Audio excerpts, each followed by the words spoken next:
Hello dear students, good morning all of you. देखिए, जैसा आपको पता है कि हमारा जो नया टॉपिक शुरू हुआ है वो है नरेशन या स्पीच।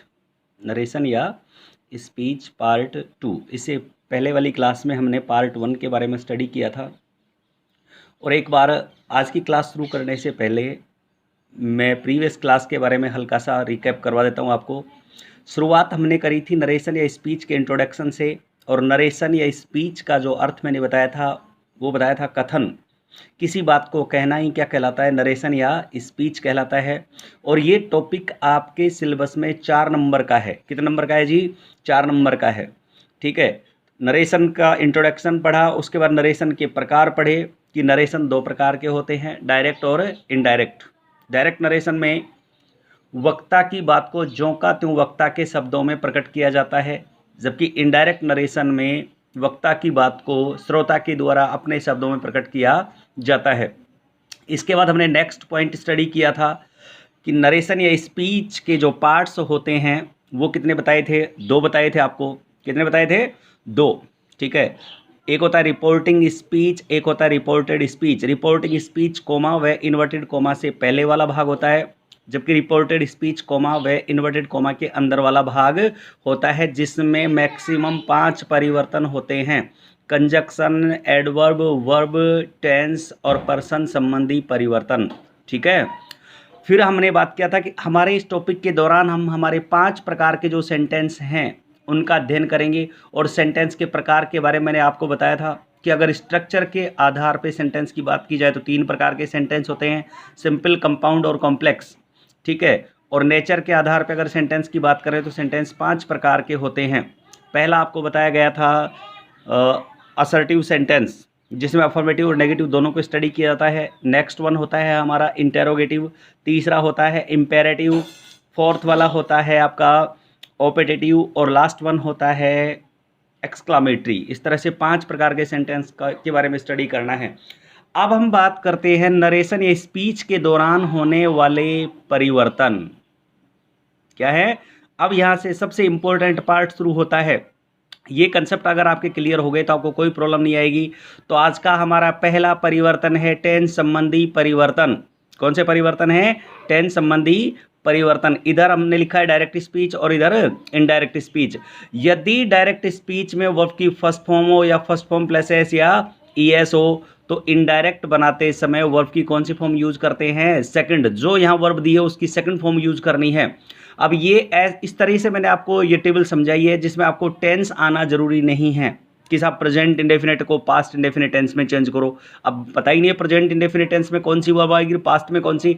तो आपको मैं डायरेक्ट समझा रहा हूँ कि जब आपके पास वर्ब की फर्स्ट फॉर्म या फर्स्ट फॉर्म प्लस एस या एस हो तो वर्ब की कौन सी फॉर्म यूज करनी है? सेकंड।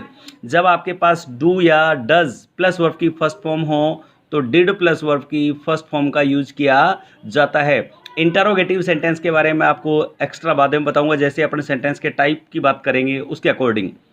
जब भी आपके पास डायरेक्ट स्पीच में इज, एम, आर हो तो उसको वाज या वर में चेंज करना है। बाकी मेन वर्ब ऐसे कैसे रहेगी, क्योंकि आपको पता है is, am, are plus verb की फर्स्ट फॉर्म प्लस आईएनजी, तो वाज वर प्लस वर्ब की फर्स्ट फॉर्म प्लस आईएनजी। जब आपके पास हैज या हैव हो, क्या हो? हैज या हैव, तो उसको चेंज करना है किसमें? हैड में। वर्ब की सेकंड फॉर्म जब आए तो इनडायरेक्ट बनाते समय हैड प्लस वर्ब की थर्ड फॉर्म का यूज किया जाता है।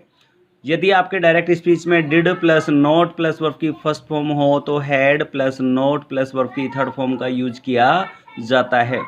वाज या वर प्लस वर्ब की फर्स्ट फॉर्म प्लस आईएनजी हो तो had plus been plus verb की first form plus ING.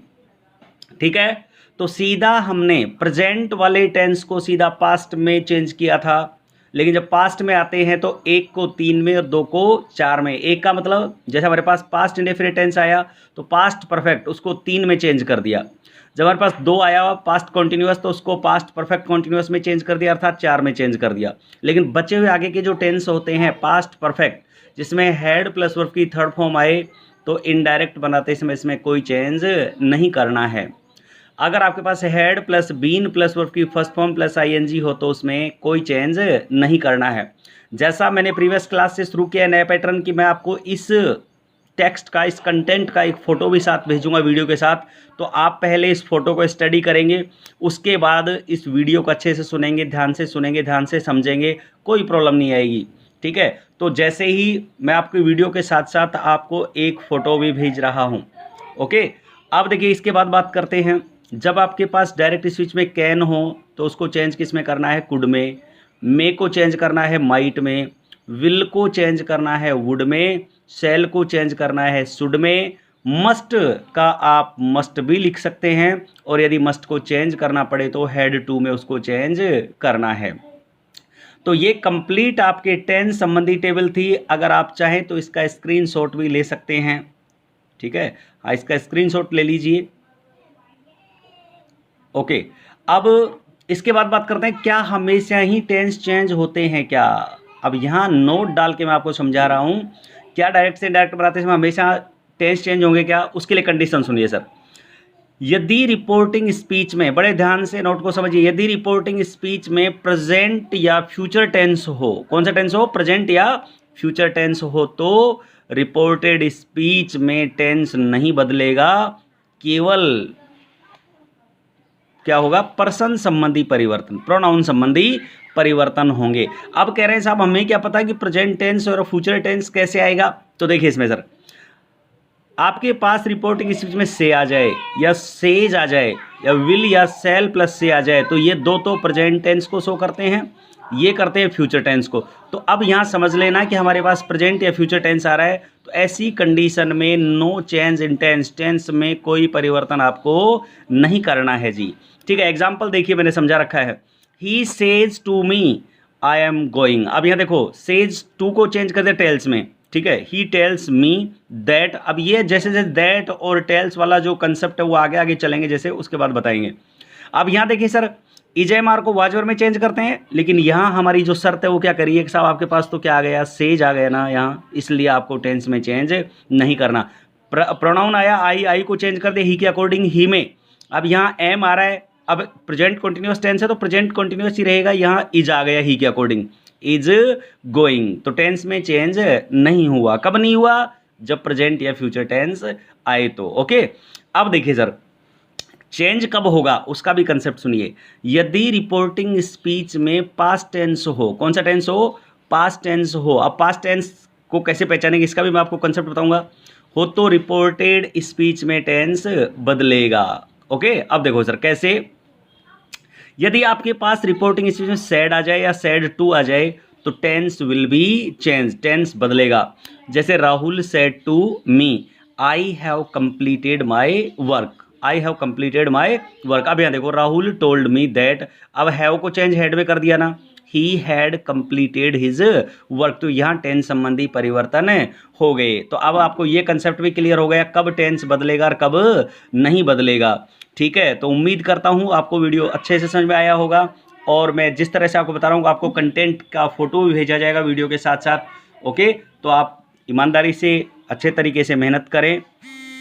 Okay, bye.